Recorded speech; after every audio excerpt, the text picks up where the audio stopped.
노숙의 기억 9.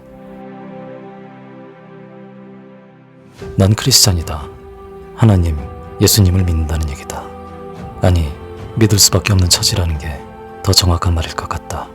내가 그렇게 된 건 노숙 생활 중 일자리를 얻기 위해 갔던 부산에서 겪게 된 한 가지 일화로부터였었다. 같은 반 친구였던 박상백이 학교도 안 가도 되고 부모님의 잔소리에서도 해방된 내가 부러웠던지 어느 날 가방에 책 대신 옷가지를 챙겨 자기도 집을 나왔다며 나를 찾아왔었다. 야, 우리 부산에 가자. 응? 부산에 가면 일자리가 널려있대. 나 3만원 있거든? 우리 이 돈으로 부산 가서 취직해서 살자. 우린 그날로 의기투합하여 통일호 야간 열차를 타고 부산으로 향했다. 앞으로 닥치게 될 불행은 꿈에도 상상하지 못한 채 무슨 수학여행이라도 가는 양 한껏 들떠 삶은 달걀에 맥주도 마셔가며 부산에서의 새 삶에 대한 꿈에 부풀어 있었다. 새벽녘에 부산역에 도착해 우린 미리 알아둔 정보에 따라 부산역 앞 버스 정류장에서 광복동행 버스에 올랐다. 광복동이란 데를 도착해보니 거긴 마치 서울의 명동 같은 곳이었다. 길 양옆으로 유흥업소들이 줄지어 있었고 거의 모든 업소마다 종업원을 구한다는 손글씨 안내판들이 문 앞에 붙어 있었다. 과연 박상백의 말은 그대로였다. 이야, 이제 먹고 살 걱정 없겠구나. 하는 기대와는 달리 결론부터 말하면 우린 결국 취업의 문턱에도 못 가보고 아는 사람 하나 없는 부산 바닥에서 오갈 데 없는 신세가 되고 말았다. 그놈의 주민등록증이 문제가 됐었다. 신분증도 없이 서울말을 쓰는 어린 우리들을 받아주는 곳은 한 군데도 없었다. 박상백이 가지고 있던 3만 원은 이미 차비며 식비 등으로 온데간데 자취를 감춘 뒤였다. 난 하루아침에 신림동 노숙자에서 부산 노숙자로 신분이 변경되고 말았다. 우린 그야말로 낙동강 오리알 신세가 돼 밤이면 부산역 대합실에서 쪽잠을 자고 아침이면 광복동, 남포동까지 버스도 못 타고 걸어가 여러 차례 취업을 재시도해보는 일을 3일 동안 계속했다. 하지만 날이 갈수록 꼴맞은 남녀에서 가는 우리를 아무도 거들떠보지 않았다. 같은 노숙이었지만 물설고 낯설은 부산에서의 노숙은 신림동에서의 노숙생활보다 훨씬 힘들고 고달팠다. 신림동 생각이 간절했다. 쪽잠이라도 잠시 들면 신림동 꿈을 꿨다.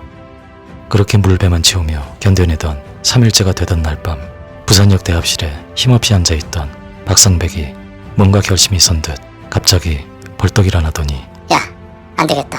이대로 있다간 굶어 죽겠다. 어쩌려고? 집에 가야지. 집을 나왔다고는 했지만 걘 나와는 달랐다. 그저 객기와 반항심에 잠시 집을 뛰쳐나왔을 뿐 나처럼 영영 돌아가지 않을 거라는 결심 같은 건 애저녁이 없던 놈이었다. 며칠간의 외유 같은 거였다. 집에? 집에 어떻게 가? 차비도 없는데. 그러니까 하는 말이지 마. 잠깐 나와봐. 밖으로 나와 박상백이 목소리를 낮춰 말을 이어갔다. 야, 우리 퍽치기 하자. 퍽치기? 퍽치기가 뭐야? 뭐긴 뭐야 이 새끼야. 말 그대로 퍽치는 거지 마. 퍽치기란 말 그대로 야밤 취객이나 여성들을 상대로 사람을 퍽 쳐서 쓰러뜨린 후 지갑이나 핸드백 등을 주인의 허락 없이 그냥 야밤 강도짓을 뜻했다. 시간은 새벽 2시를 넘어서고 있었고 부산역 주변엔 사람들의 걸음이 끊어져 있었다. 야, 그러다 차 배고면 어떡해? 아, 그럼 이렇게 그지로 굶어 죽을래? 넌 막만 봐 임마. 내가 알아서 할 테니까. 말을 마친 박상백이 주변을 한번 휙 하고 살피더니 비장한 표정으로 부산역 건너편 쪽으로 걸음을 옮기기 시작했다. 아이 개새끼가 그냥 신림동에 있는 건데. 신림동에서 잘 노숙하고 있던 날 깨어낸 박상백이 원망스러웠지만 이미 때는 늦었었고 놈의 표정으로 봐 말려서 될 일도 아닌 것 같았다. 우리 둘은 비장함이 묻어나는 분위기 속에 말없이 어둠 속으로 사냥감을 찾아 밤거리 이곳저곳을 헤매다니기 시작했다. 그렇게 걷는 동안 내 머릿속엔 경찰, 경찰서, 구치소, 소년원, 교도소 등 온갖 불길한 단어들로 어지러워져 갔다. 제발 아무도 없어라. 난 제발 우리 눈에 아무도 발견되지 않기를 속으로 바라고 또 바랬다. 그런데 어느 순간 그런 나의 바람과는 달리 저 멀리 여자 한 명이 어깨에 핸드백을 메고 걸어가고 있는 뒷모습이 보였다. 위아래로 흰옷을 입고 있어 멀리서도 눈에 잘 띄었었다. 눈앞이 아찔해졌다. 야, 저기 있다.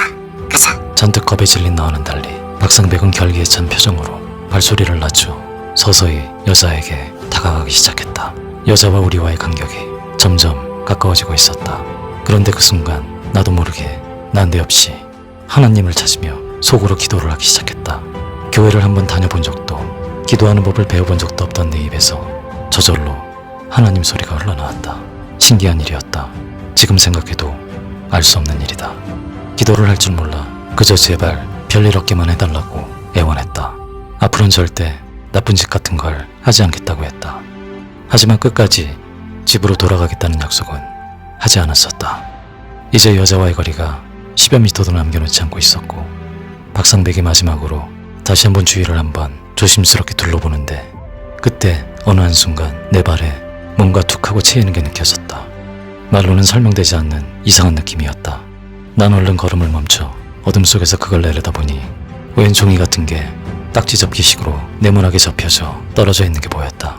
이상한 생각에 그걸 얼른 주워 종이를 펼쳐본 난 이내 정신이 멍해져 놀란 눈으로 말없이 박상백을 쳐다봤다. 박상백도 의아한 듯 가던 길을 멈추고 내 쪽을 바라봤다. 멍한 표정으로 박상백을 쳐다보고 있는 내 손엔 놀랍게도 10,000원짜리 2장이 들려 있었다. 도무지 믿기지도 설명할 수도 없는 상황이었다. 우리 둘은 분명 돈임을 재확인하고는 서로 껴안고 환호했다. 정신을 차려 여자가 걸어가던 쪽을 보니 여자는 어느샌가 사라지고 없었다. 우린 돈을 가지고 다시 부산역으로 달려가 서울행 첫차표를 구입한 뒤 역 건너편 24시간 꽁보리밥집으로 가 한 그릇에 300원 하던 꽁보리밥을 각자 2그릇씩이나 먹어치웠다. 서울행 통일호 열차표 가격이 6,400원 하던 시절이었다. 그리고 얼마 뒤 첫 차에 몸을 싣고 무사히 서울에 도착할 수 있었다. 서울에 도착하자마자 박상백은 가족이 있는 집으로 돌아가 그 뒤로 다시는 집을 나오지 않았고 나도 며칠간 꿈에 그리던 신림동 사거리로 돌아가 다시 본연의 신림동 노숙자의 자리를 찾아갈 수 있었다. 난 이 이야기를 웬만해선 사람들 앞에서 꺼내지 않는다. 너무 영화 같고 너무 드라마 같은 이야기라 사람들이 믿어주지 않을 것 같아서다. 하지만 이 이야기를 포함해 내가 지금껏 내 영상에서 한 모든 이야기들은 100% 20000% 실화다.